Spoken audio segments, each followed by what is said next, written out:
या देवी सर्वभूतेषु मां कात्यायनी रूपेण संस्थिता नमस्तस्यै नमस्तस्यै नमस्तस्यै नमो नमः। ओम दुम दुर्गाय नमः। नवरात्रि का छठा दिन मां कात्यायनी को समर्पित होता है। आज के दिन मां कात्यायनी की पूजा करने से अर्थ, धर्म, काम और मोक्ष की प्राप्ति होती है। इनकी पूजा से रोग और संताप से मुक्ति मिलती है, अनेकों प्रकार के कष्टों से मुक्ति मिल जाती है। शास्त्रों के अनुसार नवरात्रि के छठे दिन मां कात्यायनी की पूजा से विवाह में आ रही बाधाएं दूर होती हैं। किसी भी प्रकार की बाधा आपके जीवन में विवाह में आ रही है, विवाह से संबंधित है, तो जरूर आपको मां कात्यायनी की आराधना करनी चाहिए। मनचाहा पति या मनचाही पत्नी चाहते हैं तो आज के दिन मां कात्यायनी की पूजा जरूर करनी चाहिए।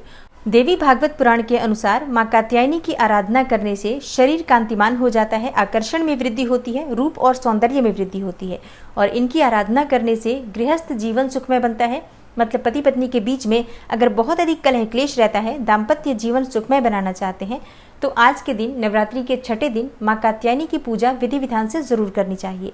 तो आज की वीडियो में मैं आपसे बात करने वाली हूँ कि नवरात्रि के छठे दिन मां कात्यायनी की पूजा हमें किस प्रकार से करनी चाहिए, किन मंत्रों का आज हमें जप करना चाहिए, मां का स्वरूप क्या है जिसका हमें पूजा के समय ध्यान करना चाहिए, आज के दिन हम भोग क्या अर्पित करें जिससे कि मां की कृपा हमें प्राप्त हो, किस रंग के वस्त्र धारण करके मां की आराधना करनी चाहिए और कौन सा वो उपाय करें जिससे कि मां प्रसन्न हो और मन चाहा जीवन साथी प्राप्त हो। मन चाही पत्नी चाहते हैं, मन चाहा पति चाहते हैं, तो आज के दिन कौन सा उपाय आपको करना चाहिए। दाम्पत्य जीवन में बहुत अधिक कलह क्लेश रहता है, पति पत्नी के रिश्तों को मधुर बनाना चाहते हैं, तो मां कात्यायनी की पूजा में कौन सी वस्तु अर्पित करनी चाहिए। और रूप और आकर्षण में वृद्धि चाहते हैं कि हर कोई आपकी तरफ आकर्षित हो, तो आज के दिन आपको क्या करना चाहिए। तो आज की वीडियो बहुत महत्वपूर्ण है, बहुत सारे अचूक उपाय आपसे शेयर करने वाली हूँ। किसी भी प्रकार की आपकी मनोकामना हो, अगर आप आज के दिन इन उपायों को करते हैं तो निश्चित ही आपकी कामना पूर्ण होगी। तो आज की वीडियो को पूरा जरूर देखिए और अगर आपको आज की वीडियो अच्छी लगे तो इसे लाइक भी जरूर कीजिए। और अगर आपका कोई भी सुझाव हो, कोई भी प्रश्न हो या कोई विशेष वीडियो देखना चाहते हैं तो उसके लिए भी आप कमेंट बॉक्स में जरूर लिखें। और चैनल पर पहली बार आए हैं, अभी तक आपने चैनल को सब्सक्राइब नहीं किया है, तो आज की वीडियो अगर आपको अच्छी लगे तो चैनल को सब्सक्राइब जरूर कर लीजिए और बेल बटन को भी प्रेस कर लीजिए। तो इससे ये होगा कि इस चैनल पर जो नई वीडियो अपलोड होंगी उनकी नोटिफिकेशन आपको सही समय पर प्राप्त होगी। तो सबसे पहले बात करते हैं कि मां कात्यायनी की पूजा हमें किस प्रकार से करनी चाहिए। देखिए, शारदीय नवरात्रि का छठा दिन है। प्रातःकाल जल्दी उठ जाइए, स्नान इत्यादि से निवृत्त होकर साफ, स्वच्छ और शुद्ध वस्त्र धारण कर लीजिए। और आज के दिन मां कात्यायनी का प्रिय रंग है लाल या पीले वस्त्र। तो आज के दिन आप इन रंगों को धारण करके मां की पूजा आराधना कर सकते हैं या चाहे तो किसी अन्य हल्के रंग के वस्त्र भी धारण कर सकते हैं। तो स्नान इत्यादि से निवृत्त होकर सूर्य भगवान को जल अर्पित करने के बाद अपने घर के मंदिर में आ जाइए जहां पर आपने मां भगवती की चौकी स्थापित की है। दोनों हाथ जोड़कर मां को प्रणाम कीजिए। उसके बाद आसन डालकर वहीं पर बैठ जाइए, मां के समक्ष बैठ जाइए। उसके बाद थोड़ा सा जल लेकर अपने चारों तरफ जल का छिड़काव कीजिए, शुद्धिकरण कर लीजिए। अपने आसन पर जल छिड़किए और अपने आसन पर जल छिड़कने के बाद अपनी 2 उंगलियों से उस जल को उठाकर 2 बार अपने मस्तक पर लगा लीजिए। और अब आपकी पूजा प्रारंभ हो जाती है, क्योंकि अब आप तब तक अपने आसन से नहीं उठ सकते जब तक कि आपकी पूजा संपूर्ण नहीं हो जाती है। तो अपने सामने मां भगवती के सामने एक शुद्ध घी का दीपक प्रज्वलित कीजिए और दीपक प्रज्वलित करने के बाद सबसे पहले भगवान गणेश की पूजा करनी चाहिए। उसके बाद देवी देवता जो आपने कलश में विराजित कर रखे हैं उस कलश का पूजन करना चाहिए पंचोपचार विधि से, जैसे कि धूप, दीप, अक्षत, पुष्प, ये सभी चीजें आप कलश पर भी अर्पित करें। थोड़ा सा भोग भी जरूर अर्पित करें। उसके बाद आप मां भगवती दुर्गा की पूजा करेंगे।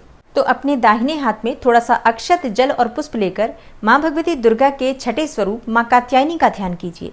और मां कात्यायनी का स्वरूप क्या है जिसका आपको ध्यान करना है पूजा के समय। देखिए, मां कात्यायनी अमोघ फलदायिनी है। इनका स्वरूप अत्यंत ही भव्य और दिव्य है। मां कात्यायनी का रंग स्वर्ण के समान चमकीला और भास्वर है। मां कात्यायनी की 4 भुजाएं हैं। इनके बाएं हाथ में कमल और तलवार है और दाहिने हाथों में स्वास्तिक और आशीर्वाद की मुद्रा अंकित है। शेर मां की सवारी है। धार्मिक शास्त्रों के अनुसार इसी स्वरूप की आराधना भगवान श्री कृष्ण को पाने के लिए ब्रज की गोपियों ने की थी, इसलिए मां कात्यायनी को ब्रज मंडल की अधिष्ठात्री देवी भी कहा जाता है। तो नवरात्रि के छठे दिन मां कात्यायनी के इसी स्वरूप का आपको ध्यान करना है। और अगर आपके पास मां कात्यायनी की कोई मूर्ति है, कोई प्रतिमा है, कोई फोटो है तो आप उसमें ध्यान कर सकते हैं। नहीं तो मां भगवती दुर्गा की जो मूर्ति या प्रतिमा आपने स्थापित की है उसी में आपको मां कात्यायनी का भी ध्यान करना है। और मां का ध्यान करते हुए मां के बीज मंत्रों का जप करना चाहिए। मां कात्यायनी का बीज मंत्र है क्लीम श्रीम त्रिनेत्राय नमः। ये बीज मंत्र है, इसका आप अपनी इच्छा के अनुसार जप कर सकते हैं जितना भी आपसे संभव हो। ओम देवी कात्यायन्ये नमः, ये भी एक मंत्र है, आप चाहें तो इसका भी जप कर सकते हैं। और या देवी सर्वभूतेषु मां कात्यायनी रूपेण संस्थिता नमस्तस्यै नमस्तस्यै नमस्तस्यै नमो नमः। और अगला मंत्र है चंद्रहासोज्ज्वलकरा शार्दूल वरवाहना कात्यायनी शुभम दद्याद देवी दानव घातिनी। ये सभी मंत्र मैं आपको स्क्रीन पर दे दूंगी और इन मंत्रों में से आप किसी भी मंत्र के द्वारा माँ की आराधना कर सकते हैं, ध्यान कर सकते हैं, पूजा कर सकते हैं। और माँ का ध्यान करने के बाद जो अक्षत, जल और पुष्प आपने अपने हाथ में ले रखा है, माँ दुर्गा के चरणों में उसे अर्पित कर दीजिए। अब इसके बाद आप माँ भगवती दुर्गा की विधि विधान से पूजा कीजिए। जैसे कि जो भी सामग्री आपके पास उपलब्ध हो, धूप, दीप, अक्षत, पुष्प, ये सभी चीजें एक एक करके माँ को अर्पित कीजिए। और पूजा करते समय मंत्रों का जप करते रहिए। आप किसी भी मंत्र का जप कर सकते हैं, लेकिन मंत्रोच्चारण बंद नहीं होना चाहिए, इस बात का ध्यान रखिए, क्योंकि मौन रहकर कभी भी पूजा नहीं की जाती है। तो किसी न किसी मंत्र का उच्चारण करते रहना चाहिए। जब भी आप कोई वस्तु अर्पित कर रहे हैं तो मंत्रों के द्वारा अर्पित करें। नवरात्रि के छठे दिन मां कात्यायनी को शहद का भोग अर्पित किया जाता है। आप फलों का भोग भी लगा सकते हैं और मिठाई का भोग भी अर्पित कर सकते हैं, लेकिन शहद माँ को बहुत प्रिय है, इसलिए आज के दिन शहद अवश्य अर्पित करना चाहिए। और माँ कात्यायनी को लाल गुड़हल या गुलाब के पुष्प बहुत प्रिय है, तो आपके पास जो भी उपलब्ध हो माँ को वो अर्पित कर सकते हैं। तो अपनी उपलब्धता के अनुसार आप माँ भगवती कात्यायनी की विधि विधान से पूजा कीजिए, उनके बीज मंत्रों का जप कीजिए और उसके बाद आप जो भी सप्तशती या फिर आप नवारण मंत्र का जप करना चाहते हैं, कोई स्तोत्र पढ़ना चाहते हैं, बिल्कुल पढ़ सकते हैं। पूजा जब आपकी पूर्ण हो जाती है, आरती जरूर करनी चाहिए। आप चाहें तो शुद्ध देसी घी के दिए से आरती कर सकते हैं या फिर कपूर और लौंग से आरती कर सकते हैं। और पूजा पूर्ण होने के बाद अपने आसन पर थोड़ा सा जल डालकर और अपनी उंगलियों से उसे मस्तक पर 2 बार लगाइए। अब आपकी पूजा संपूर्ण हो जाती है और इस पूजा का संपूर्ण फल आपको प्राप्त होता है। ये बहुत आवश्यक कार्य है जो प्रतिदिन आपको पूजा में जरूर करना चाहिए। और अब बात करते हैं आज के विशेष उपाय के बारे में। देखिए, पहला उपाय है रूप और सौंदर्य बढ़ाने के लिए। अगर आप चाहते हैं कि आपकी तरफ हर कोई आकर्षित हो, आकर्षण में वृद्धि करना चाहते हैं, तो पान के पत्ते पर शहद रखकर अर्पित करना चाहिए। मतलब एक साबुत पान का पत्ता ले लीजिए और उस पान के पत्ते पर शहद का लेप लगाकर माँ की विधि विधान से पूजा करने के बाद ये चीजें अर्पित कीजिए, तो निश्चित ही आपके रूप और आकर्षण में वृद्धि होती है, कांतिमय व्यक्तित्व की प्राप्ति होती है। और आज के दिन माँ को इत्र अर्पित करने से और सुगंधित पुष्प अर्पित करने से प्रेम विवाह की कामना भी पूर्ण होती है और दाम्पत्य जीवन भी सुखमय होता है। और जिनकी विवाह में बहुत अधिक विलंब हो रहा है, बहुत समय हो गया, बहुत उम्र हो गई, लेकिन अभी तक शादी नहीं हुई, तो ऐसे में आपको आज के दिन विधि विधान से माँ कात्यायनी की पूजा करनी चाहिए। और आज आपको पीले रंग के वस्त्र धारण करने चाहिए, पीले पुष्प माँ को अर्पित करने चाहिए और साबुत 3 हल्दी माँ को अर्पित करनी चाहिए। और हाँ, ये उपाय लड़कियां भी कर सकती हैं और लड़के भी कर सकते हैं। लड़के या लड़कियां जिनकी भी शादी में बहुत अधिक देरी हो रही है, कोई भी योग्य जीवन साथी अगर आपको नहीं प्राप्त हो रहा है, कोई योग्य रिश्ता नहीं मिल रहा है आपके लिए, तो आज आपको इसी प्रकार से पूजा करनी है जो मैंने आपको बताया। पूजा की विधि बिल्कुल वही होगी, मंत्र आपके लिए अलग अलग मैं बता देती हूँ। अगर आप सुंदर पत्नी की कामना रखते हैं तो आपको मंत्र जप करना है, पत्नी मनोरमाम देहि मनोवृत्तानुसारिणीम तारिणीम दुर्ग संसार सागरस्य कुलोद्भवाम। ये लड़कों के लिए मंत्र है, इसी मंत्र का आपको जप करना है। मंत्र मैं स्क्रीन पर दे दूंगी, आप नोट कर लीजिएगा। और लड़कियों के लिए मंत्र है कात्यायनी महामाये महायोगिन यधीश्वरी नंद गोप सुतम देवी पति में कुरुते नमः। इस मंत्र का आपको जप करना है। कितनी संख्या में करना है?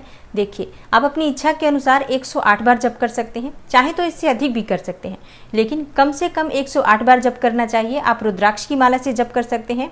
और अगर आपके पास माला नहीं है तो कोई भी वस्तु 108 की संख्या में गिनकर रख लीजिए, जैसे कि मिश्री के दाने, चने के दाने, ये सब चीजें 108 की संख्या में गिनकर अपने पास रख लीजिए और इसी के द्वारा आप मंत्र जप कर सकते हैं, कोई समस्या नहीं है, लेकिन कम से कम 108 बार जप कीजिए। और हाँ, लड़कों को पूजा करते समय गुलाबी रंग के वस्त्र धारण करने हैं और लड़कियों को पीले रंग के वस्त्र धारण करने हैं। और अपने लिए सुंदर और योग्य जीवन साथी की कामना कीजिए। निश्चित ही आपकी कामना माँ कात्यायनी की कृपा से पूर्ण होती है, क्योंकि शास्त्रों के अनुसार गोपियों ने इन्हीं की आराधना की थी भगवान श्री कृष्ण को पाने के लिए, और उनकी कामना पूर्ण भी हुई थी। और पूजा जब आपकी पूरी हो जाती है तो 3 हल्दी जो आपने माँ को अर्पित की है वो एक पीले कपड़े में बांधकर अपने पर्स में या फिर अपनी अलमारी में रख सकते हैं। बार बार उसे निकालकर देखना नहीं है, एक बार रखकर छोड़ दीजिए। और ध्यान रखिए, माँ कात्यायनी आपकी इच्छा अवश्य ही पूर्ण करेंगी।